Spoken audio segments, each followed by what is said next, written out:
killed 5 women in 11 weeks, then vanished into the London fog forever. Tonight, we examine every credible theory about Jack the Ripper, from royal conspiracies to a forgotten Polish barber. And one suspect, identified by modern DNA, may finally have a name at minute 14.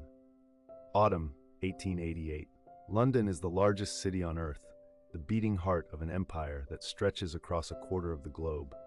But beneath the gas lamps of the West End, in the rotting tenements of the East End, there exists another London entirely. Whitechapel, a square mile of poverty so dense that families share single rooms, where women sleep 4 to a bed, and prostitution is not a profession but a survival tactic priced at 4 pennies.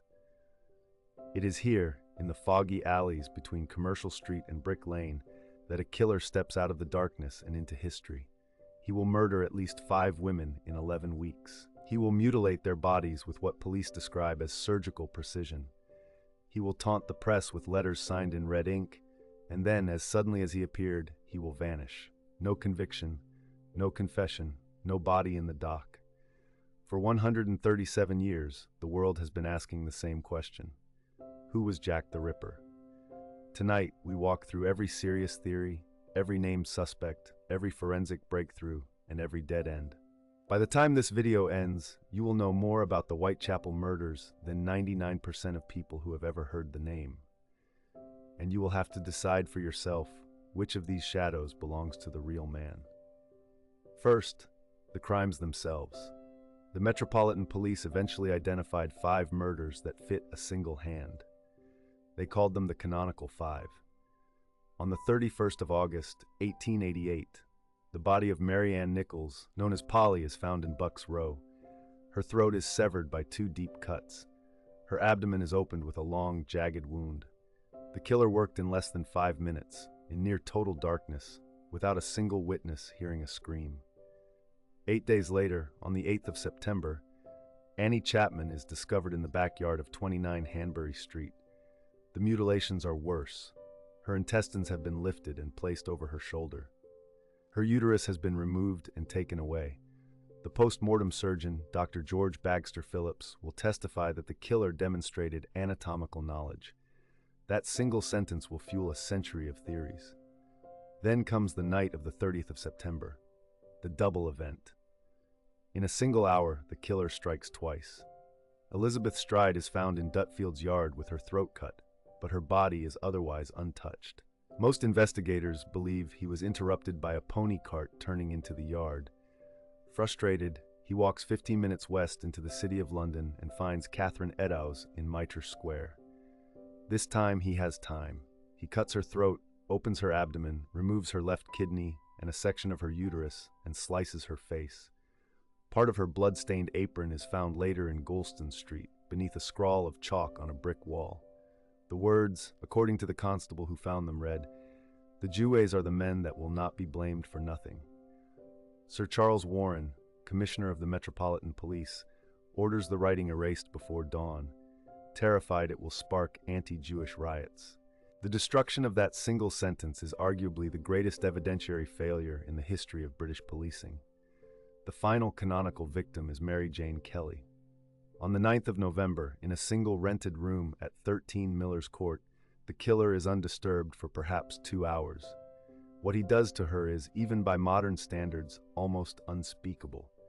He skins her face, he removes her heart and takes it with him.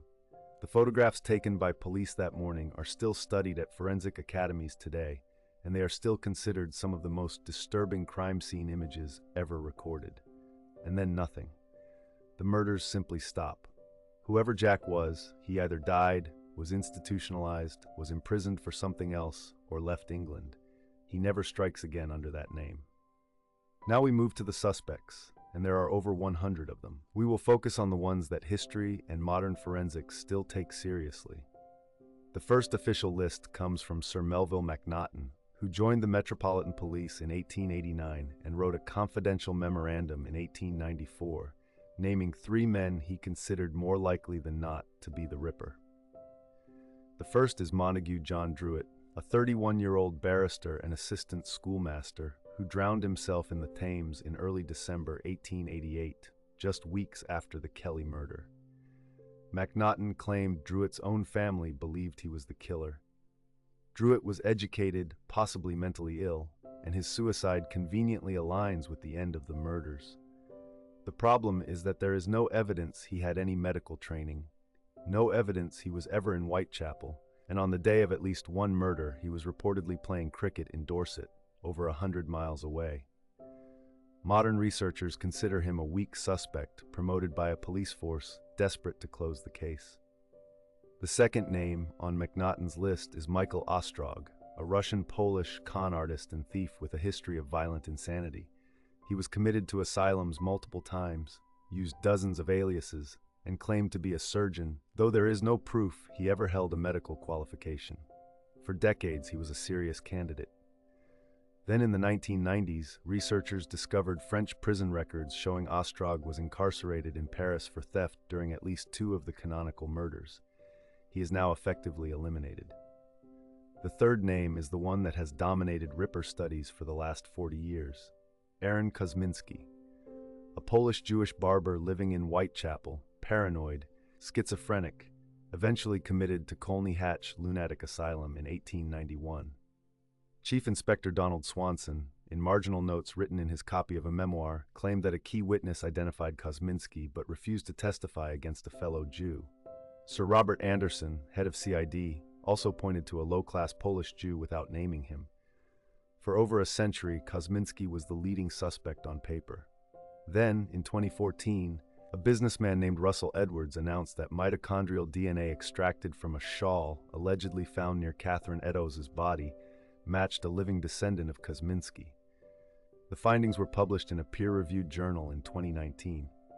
Critics immediately pointed out that the chain of custody on the shawl is unverifiable, that mitochondrial DNA cannot identify an individual, only a maternal line shared by thousands, and that the shawl itself may never have been at the crime scene at all. Still, of all the named suspects, Kosminski remains the closest thing to a forensic identification we have. But the theories do not stop there. In 1970, a respected surgeon named Dr. Thomas Stowell published an article in The Criminologist claiming the Ripper was none other than Prince Albert Victor, Duke of Clarence, grandson of Queen Victoria and second in line to the throne. Stowell suggested the prince had contracted syphilis, gone insane, and committed the murders in a state of delusion.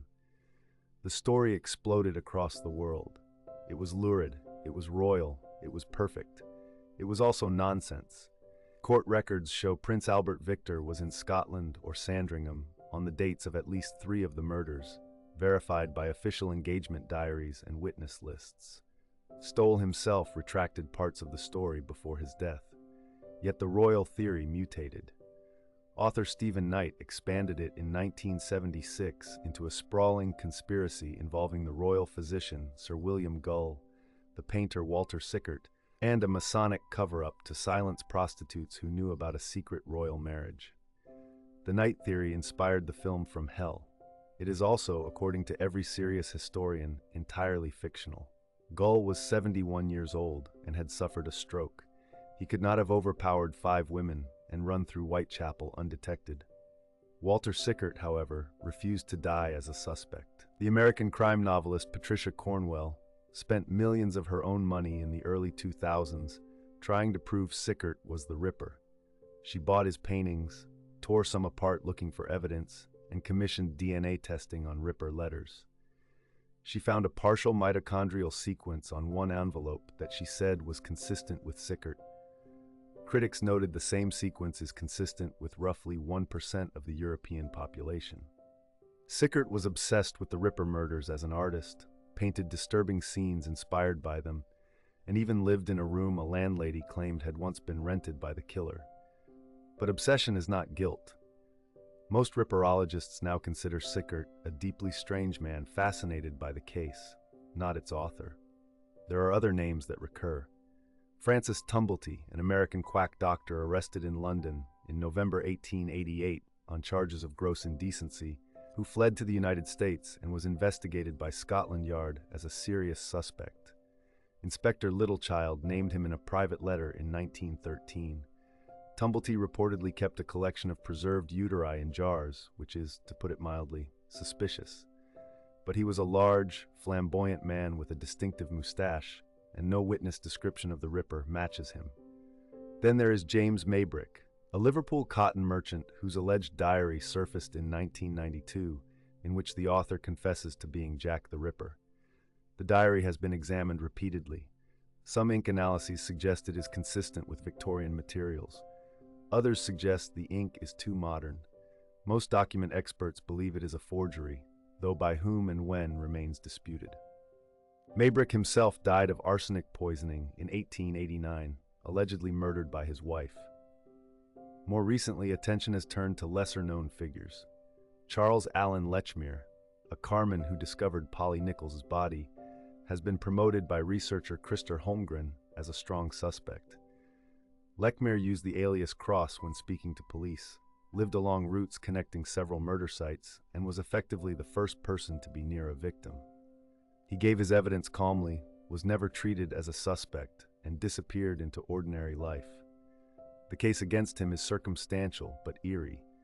He fits the profile of an organized killer hiding in plain sight, and modern criminal profilers have noted that murderers who report finding bodies are statistically overrepresented. Which brings us to the profiles themselves. In 1988, on the 100th anniversary of the murders, the FBI's Behavioral Science Unit produced a psychological profile of the Ripper. Their conclusions, drawn by agents including John Douglas, described a white male in his late 20s to mid-30s, of average appearance, socially awkward, possibly employed in a job involving sharp instruments, likely a loner from a broken home, probably resident within Whitechapel itself rather than commuting in. The profile explicitly rejected the royal theory and the surgeon theory. The killer, they argued, was not a doctor playing God. He was a damaged man from the same streets as his victims, hunting where he felt safe. That profile fits Kosminski. It fits Lechmere. It does not fit a prince or a knighted physician. There is also the matter of the letters. Hundreds were sent to police and newspapers claiming to be from the killer. Most are obvious hoaxes. 3 are taken more seriously. The Dear Boss letter, postmarked the 27th of September, is the first to use the signature Jack the Ripper. The Saucy Jackie postcard sent days later refers to the double event before details were public. And the From Hell letter addressed to George Lusk of the Whitechapel Vigilance Committee arrived with a small box containing half a human kidney preserved in spirits. Lusk's doctor declared the organ human and possibly from a woman, possibly diseased in the way Eddowes's kidney would have been. We will never know if it was hers. The kidney was lost. The letters themselves were almost certainly written by journalists looking to inflate sales, particularly the first 2. The From Hell letter, with its grotesque enclosure and uneducated handwriting, remains the only one that may have come from the killer himself. So where does that leave us? After a century and a third of investigation, theorists have proposed barristers, princes, painters, surgeons, doctors, immigrants, sailors, journalists, and ordinary working men. DNA evidence is contested. Witness descriptions contradict each other. The original police files were partially destroyed during the Blitz. Crucial evidence was erased by Sir Charles Warren himself on a Whitechapel wall before sunrise. The honest answer is that we do not know. We may never know. The most likely candidate, weighted by police testimony, geography, psychiatric history, and disputed DNA, is Aaron Kosminski. The most disturbing candidate, weighted by behavior at the scene, is Charles Lechmere. The most romantic candidates, the prince and the painter, are almost certainly innocent. And somewhere, in a pauper's grave or an asylum ledger, lies the truth that London buried in the autumn of 1888. What the Ripper case really teaches us is not about one killer. It is about how a society fails its most vulnerable. 5 women died because they had nowhere safe to sleep, because they were sex workers in a city that despised them, because the police force protecting them was understaffed, undertrained, and politically constrained. Modern serial killer investigations, from the Yorkshire Ripper to the Golden State Killer, owe their methodologies to lessons painfully learned in Whitechapel. Profile building, geographic analysis, signature versus modus operandi, the importance of witness reliability, the dangers of media interference. All of it was forged in those 11 weeks. Jack got away. But every killer caught since owes part of his capture to the men and women who tried and failed to catch him. If this video pulled you deeper into the fog of Whitechapel, subscribe to Dark Cases. Every week we unearth another file the world tried to forget. Hit the bell, because the next case we open might be the one that finally keeps you awake at night.